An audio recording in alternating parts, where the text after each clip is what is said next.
A film by the Royal College of Physicians. Historical portraits of disabled people. Eng and Chang Bunker. James and Matthew Porro. Lazarus and Johannes Baptista Colloredo. The Giant, Chang Yu Sing. Mik Scarlet speaks. I think the whole project kind of really struck me as being very important for personal reasons and for reasons for the wider disabled community. A woman without arms. A man with pale and dark skin. Aidan Mosby speaks. I was interested in taking part in this project because I want to add my voice to the conversation around representation of disability. I've got a million identities. Jamie Beddard. One of which is my disability. The title, Reframing Disability, Portraits from the Royal College of Physicians. Julia Poser. These prints are fascinating and they represent the total exceptions, the people, first of all, who was able to survive. It is often taken for granted that disability is something visible. You can tell whether or not somebody is disabled by looking at them. Allan Sutherland. Well, you can't tell that about me unless I'm having a fit. In 2009, the RCP was awarded a grant from the Wellcome Trust People Awards for the project Reframing Disability. 27 disabled participants were recruited for the project. In July 2010, they came together over 3 days of focus groups facilitated by SHAPE, a disability-led arts organisation. A meeting at SHAPE's offices. Participants discussed the lives of the historical disabled people and compared and contrasted their portraits. They were also invited to have their own portraits taken and to be filmed. These recorded conversations and contemporary portraits formed the exhibition Reframing Disability 2011 to 2012. Karen Sutherland. My photograph is me taking a photo of the photographer. So it's me actually doing something rather than always being looked at as disabled people are. Myro Griffiths. Around 18% of the UK is self-defined as disabled. Yet the television, for example, or the media only portray around 1 to 2% of that. And although we do portray disabled people, it's usually in a very tokenistic sense. And we don't get rung. I don't get rung up to play a normal role. I only ever get rung up to play the bloke in the wheelchair. You know, the deaf girl in Silence won't ever play just the normal girl. She'll always play the deaf girl in something. The portrayal of disability is starting to be wrapped up in this obsession about perfection that we have in our society, and disabled people, our voice should be trying to make people wake up to the fact that being perfect is not the answer. There is a lot of controversy about non-disabled actors playing disabled characters. Sophie Partridge. And I don't think it's a good thing. I don't think it's a good thing at all. But the other side of that argument is if we're saying non-disabled actors can't play disabled roles, and we then say that we can't play, those other characters. Adam Lowton. Things are changing from sensationalism into more acceptance of people with disability and being able to be part of the normal life, the normal lifestyle and general society. Salim Kadri. The practice in film and media has changed quite considerably, because now when you look at the popular soap operas, they actually use disabled people, which is a fantastic change from what it used to be before. Karen. I want to see more people on TV with my disability to make me feel that I have got something to aspire to or a role model. We have reporters who are sight impaired on the BBC. We've got the young lady on CBBC's presenting, she's physically impaired. There are more of this going on. Living in our Western society, which is heavily dominated by the media and by television, I think that is one key tool that we need to use in order to change the perspectives towards disabled people. I think there needs to be more disabled people behind the scenes. There needs to be more disabled producers, directors, writers. That will be the right kind of representation. There's no point in putting disabled people in front of the camera and not giving them the power to actually say what they want to say. Regarding selling oneself or Jane Stemp. Showing oneself, it's the element of choice that's important. I wouldn't do it myself now, but then I don't object particularly to publicity or indeed to being filmed as is happening now. And I am doing this as a disabled person, but that's because I think I have something to bring, not something to make out of it. Debbie Allaire. Tracy Emin, I mean, she makes a living out of her mental health, really. You know, she washes her dirty linen in public. Hayley Davies. A lot of the programmes and all the disability related stuff still focus on the disability rather than the person and who they are. Colin Hambrook. I think the examples of kind of current contemporary television body shock and so on, I think it's quite disgusting the extent to which people are not in control of the way that they're represented. And there's something to gawp at. Michael Shamash. And not something to understand. And I think programmes like that are very, very much a retrograde step, because they're not about illuminating. They're an attempt for you to go, God blummy, who'd have thought, and well, I never. The project examined historical portraits of disabled people from the RCP's museum collections, dating from the 17th to the 19th century. 1 oil portrait and 28 prints were selected. The RCP worked with 2 medical historians to uncover the lives of the disabled people portrayed in the artworks. Phil Willan. It was probably more normal in the 18th and 17th centuries to exhibit oneself in order to make money.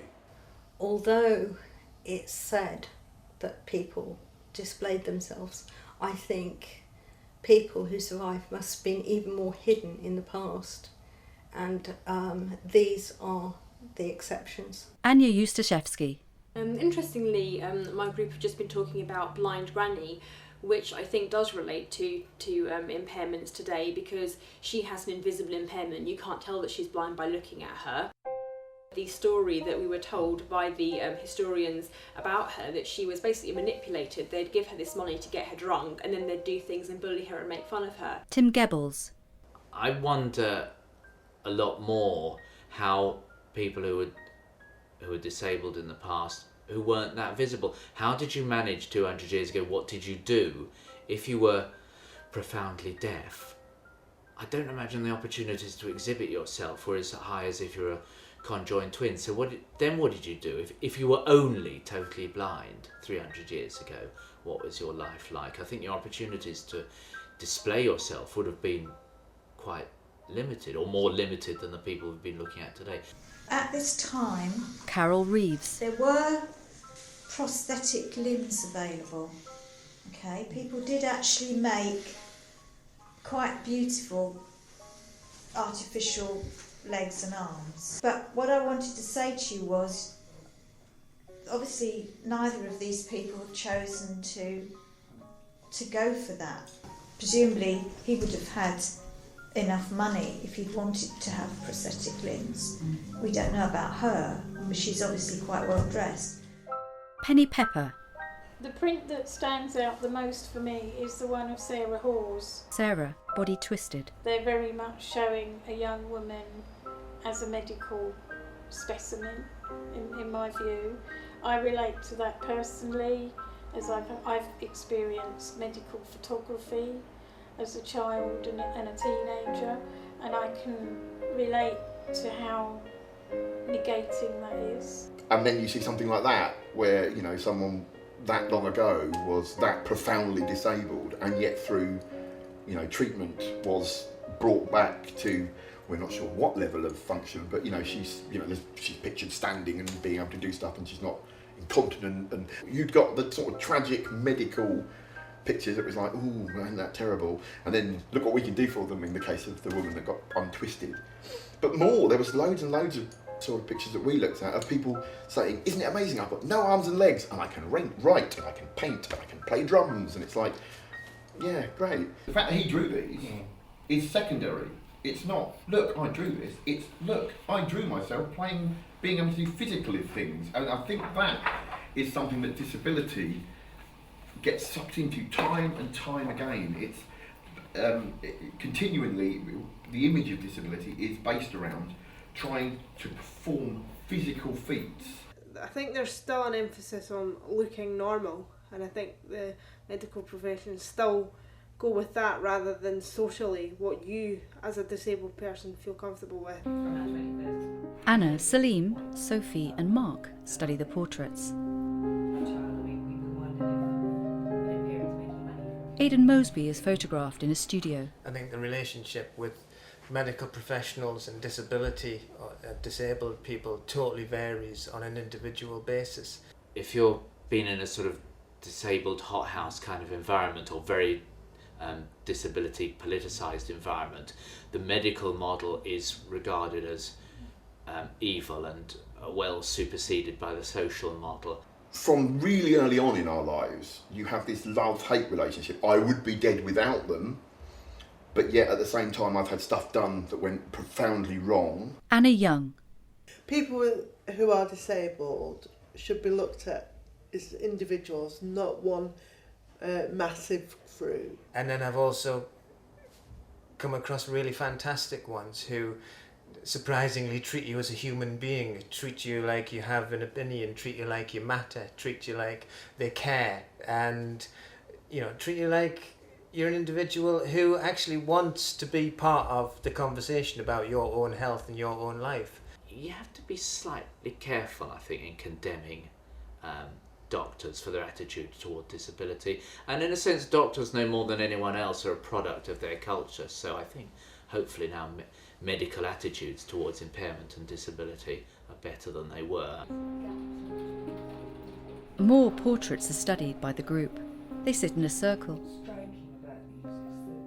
Penny Pepper. I believe what we've done today in these groups is look at images and explored a history that is inevitably provocative. There have been highs and lows, I think, in the portrayal of disability, and it's very interesting to know that it isn't something of the 20th century. Do you know what I mean? The kind of, as disabled people, we tend to think, oh, we were invisible before. The camera pans up Hayley in her wheelchair as she listens at the table. Then to other faces. Mark Pample. Those gentlemen and ladies didn't exhibit themselves, we wouldn't know about them. Patricia Place.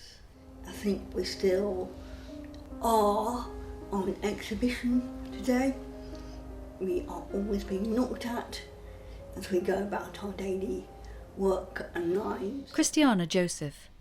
I think on a personal one-to-one level, I'm not so sure that many people's attitudes have actually changed. And there is a hierarchy of disability. I don't care what anyone says, there is. Julia McNamara.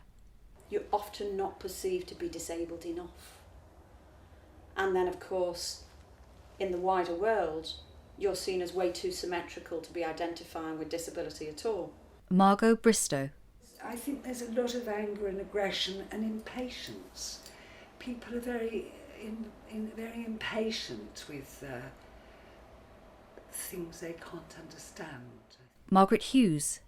I think acceptance would be much more forthcoming if disabled people were less militant and thought more strategically about some of the solutions instead of leaving it to them over there. My disability is your problem. It's everybody's problem. Liz Porter. You know, if I was to give myself an image of what I might be as a prop, it would be a Russian doll, because I'm more than one person inside me. Sophie. We're permanently on display whether we like or we know it or not. So there is this sort of ethos, well, if we're going to get looked at anyway, we might as well get paid for it. My disability isn't my defining feature, and if it was, I'd be a very, very boring man. Jamie looks to us. But I'm not. The Royal College of Physicians would like to thank all of the participants of the focus group for their hard work and enthusiasm.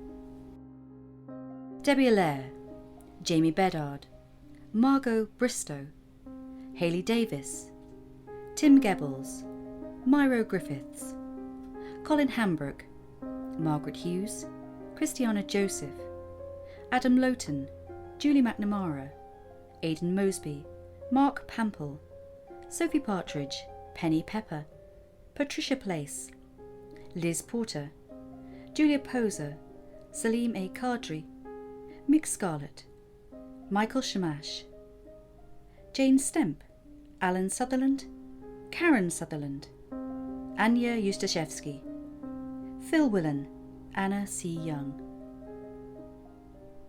The Royal College of Physicians would also like to thank the Wellcome Trust, the Museums, Galleries and Archives Council, MLA Documentation Improvement Grant, Julie Anderson, University of Kent, Carol Reeves, Wellcome Trust Centre for the History of Medicine at University College London, Tony Heaton, Kate Larson and staff from SHAPE, Lynn Weddell, project photographer, staff from the Royal College of Physicians including Tom Grinier, Julie Beckwith, Andrew Hilson, Emma Shepley, Sarah Rogers, Peter Basham, Laura Sleeth, Joao Balea, Pamela Ford, Sarah Gillam, Paolo Nuno, Joanna Reid, James Partridge and Susan Fuzzy. Volunteers on the film project: Frances Jeans, Victoria Milvac Siska, Yoanda Okuleye. Commissioned by Bridget Telfer, project curator at the Royal College of Physicians. Music by Kevin MacLeod. Interpreters Beverly Williams and Gemma Brown. Audio described by Miranda Yates. Co-produced and directed by Ted Evans and Bim Ajadi. Logos: Royal College of Physicians. Wellcome Trust. Supported by SHAPE. Copyright Royal College of Physicians. www.rcplondon.ac.uk/heritage